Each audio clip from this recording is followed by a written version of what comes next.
Justice! Now! What do we want? Justice! When do we want it? Now! What do we want? Justice! Now! What do we want? Justice! When do we want it? Now! What do we want? Justice! When do we want it? Now! What do we want? Justice! When do we want it? Now! What do we want? Justice! Justice! Now! What do we want? Justice! When do we want it? Now! What do we want? Justice! When do we want it? Now! What do we want?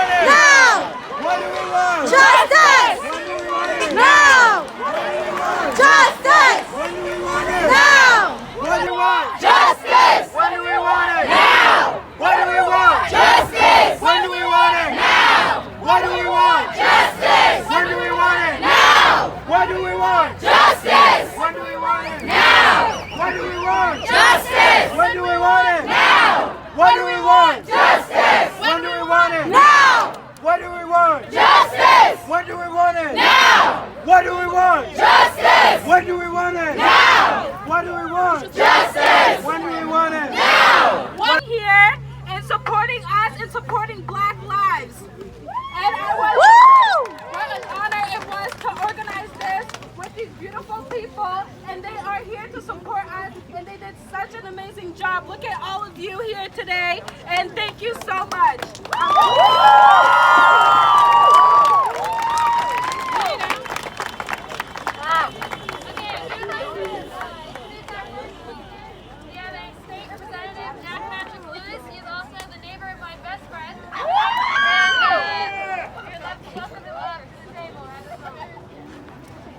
Encouraging my AAPI friends, family, allies to step the heck up, because it's time for us to be defending everybody. But let me tell you something. Being an elected official right now is also wild because we hear from everybody. We hear from everybody about everything all the time. And let me tell you, some of the emails I'm getting have been vile. They're evil and they're awful. And I want to say this to those people who are sending those emails to me. I get we're not social distancing right now. And you know why? Because this is a life or death matter. This is a life or death matter for Black people, and the risk they take leaving their house every single day is so much more than we have to, even in the midst of a pandemic. Let's just stop and think about that for a second, all right?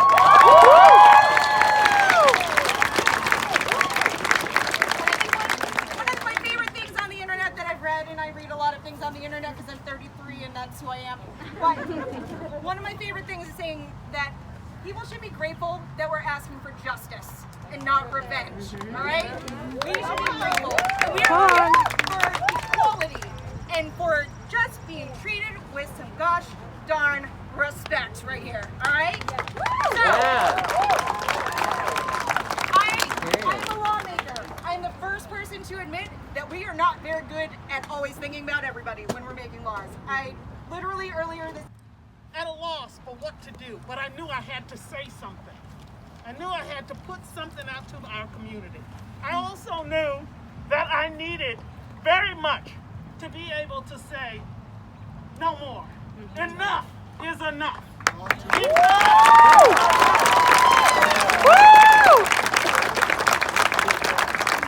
Now, just like our representatives talked about needing allies, I have long been an ally to the LGBTQ community. I have long supported. Because when you can be an ally to a group that you're not a part of, that's when your voice is heard louder. It is those that are not in the group, their voice gets higher. And what I will say to you is, we are fortunate in Framingham. We have an amazing U.S. delegation. Representative Clark is here. I'm so happy to serve with her. Our local delegation, Representative Lewis, Robinson, and Gentile, and our state Senator Stoker. All are working hard together to make a difference. They legislate. My job as the mayor is to enforce. Now, I will say to you, I'm looking at everything very carefully because it's one thing to march, it's one thing to rally, it's one thing to protest. Now we need some action. My name is Joy Kunda. I'm a rising senior at Framingham High School. Woo! I'm also an immigrant from the Democratic Republic of the Congo. Yes. Growing up in the Congo, I always thought of the United States as a welcoming place and a land of opportunities for all. I thought it would be a better place for people like me. However, living in America, I soon became aware of the structural racism, the social inequities and barriers that make it harder for people like me to have a fair shot at the American dream. As much as some will refuse to accept it, structural racism still exists and continue to disproportionately segregate communities of color from access to greater opportunities. Black Americans are predominantly victims of police brutality as a result of anti-black racism and prejudices that have been around for decades. Racism itself is still alive, and it has been the longest running pandemic that has been exterminating black and brown people ever since the days America was founded. Over the last few weeks, we've seen the world come together in unimaginable ways to denounce and demand an action to an end to the racial inequalities that black Americans continue to face in the United States. Black Americans have continued to face racism and discrimination even decades after Jim Crow laws were abolished. The recent brutal killing of George Floyd, Ahmaud Arbery, and Breonna Taylor, and in addition to the dozens of other innocent black people in the hands of white police officers, makes me realize that America, that freedom, that safety is not guaranteed in America for someone that looks like me. I'm tired of seeing videos of people of color being racially profiled and oppressed in public places. Come on. Watching videos after videos of black men be killed by white police officers is becoming more and more traumatizing. Yes, sir. Considering the recent ongoing protests, many of us have been wondering, is this the last wake-up call for America that America has long needed? I've seen some people on social media replying saying, your alarm for real change has always been ringing, but America kept hitting the snooze button. It is up to all of us to fight for justice and equality.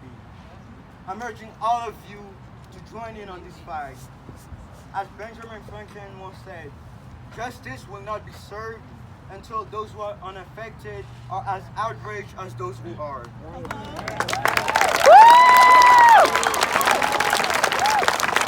I encourage all of you here today to use your voice to make the change that has long been needed. Use your voice to speak up for those who aren't being heard. Use your voice to stand up for justice.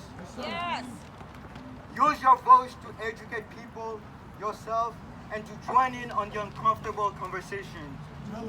And most importantly, when it is time to vote, use your voice to make your vote heard.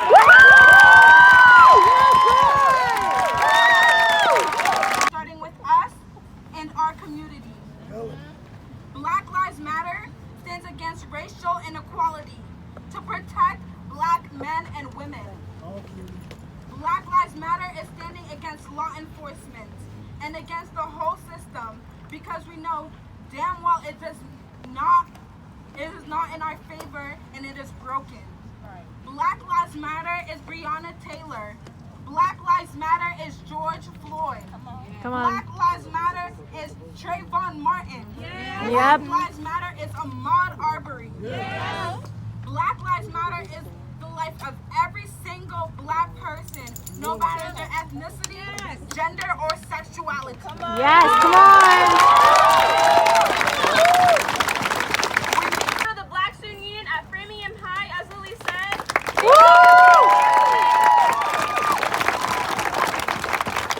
Framingham, when I take a walk with my family, someone has to say, why are you here? No story. I'm angry because I deserve to be heard. Tell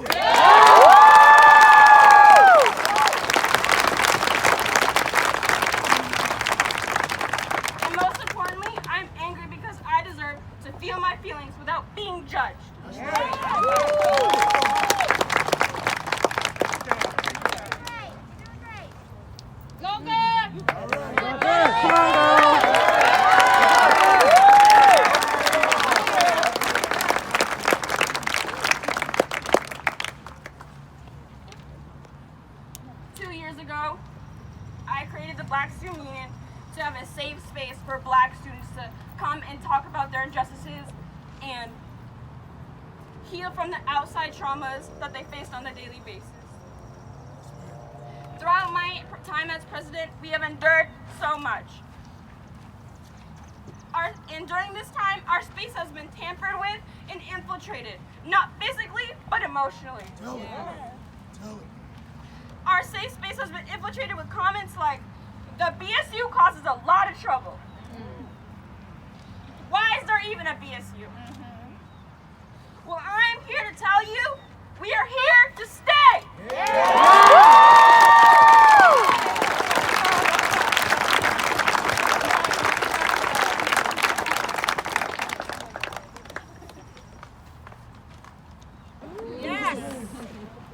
Thank you. My personal message to all of you, it is not you, it is the system. Now that my officials and administrators see that this is happening, through these acts of police brutality that have been happening in the world today, we want this to serve as a message to the FPS administration to not just focus on what's going on around the country, but in your own backyard.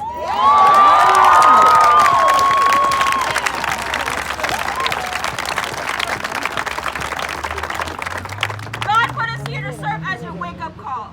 A wake-up call to show you and all the Framingham community that this is not us just fighting back, but this is the beginning of a conversation, and the conversation has only started. Yes. And let me tell you, no weapon formed against me shall prosper.